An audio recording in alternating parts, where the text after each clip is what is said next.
Hey, psychtogoers, have you ever wondered if there are other signs that you're intelligent? Besides that IQ score and grade on your math test. There are many ways people measure intelligence in others, and there are some pretty common signs to tell if someone might be smart. But what about the less obvious signs? Here are a few bizarre signs that you're likely an intelligent person. Number one, the sound of chewing is annoying to you. Do you hate the sound of chewing? Is your sister chewing a bacon sandwich with crunchy chips right beside you as you scream internally? Well, if that chewy sound really gets on your nerves, you may just have a greater level of creative cognition. In a study from Northwestern University, subjects who often had a hard time filtering out unnecessary sensory information were tested and found to have a high score in creative cognition. These subjects were found to have what some researchers call leaky sensory gating. As the researchers of the study explain, leaky sensory gating may help people integrate ideas that are outside of the focus of attention, leading to creativity in the real world. Number two, you're a bit of a couch potato. Are you a couch potato? Well, you may be smarter than you think, depending on how much you spend time thinking. In a 2016 study from Florida Gulf Coast University, researchers surveyed students by asking if they enjoyed thinking or if they enjoyed activities that required less thought. Subjects were then divided into two groups of non-thinkers and thinkers. After a week of monitoring the subjects' physical activity, they found non-thinkers were more physically active than those who were deemed thinkers.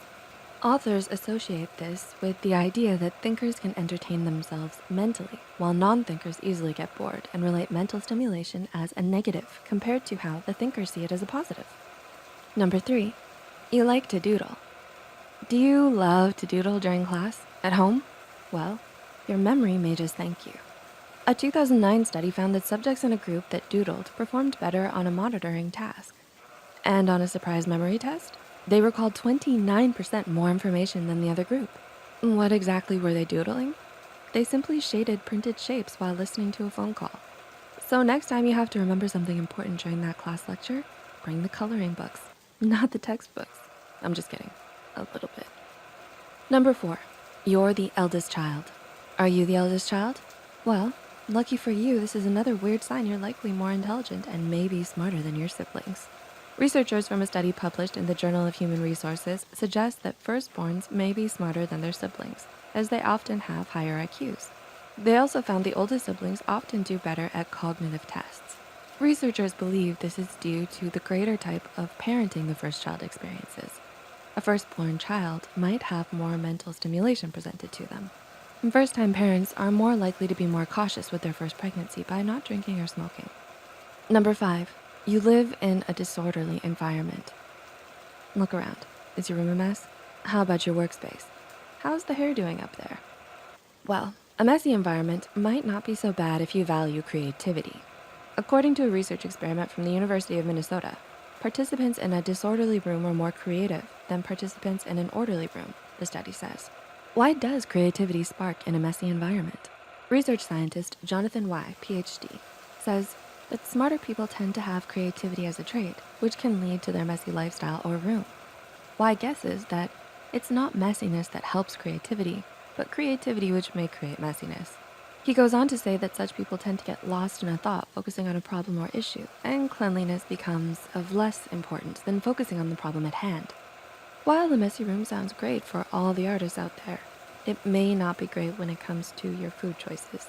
In the University of Minnesota's study, their first experiment showed that relative to participants in a disorderly room, participants in an orderly room chose healthier snacks and donated more money. To clean or not to clean? That is the question. And number six, you swear. How often do you swear? Was the childhood swear jar often filled to the max due to your foul language? Timothy J, PhD, a well-known expert in cursing, conducted a study with his colleagues and found that those who came up with more curse words generally had a larger vocabulary. Jay told Medical Daily that taboo or swear word fluency is positively correlated with overall verbal fluency. Dr. J told Medical Daily that the more words you generated in one category meant the more words you generated in another category, orally and verbally. Time to bring out the swear jar and start counting your quarters. Be prepared to say goodbye as you test out this theory. How many swear words can you come up with in your head in 30 seconds? In your head, not out loud.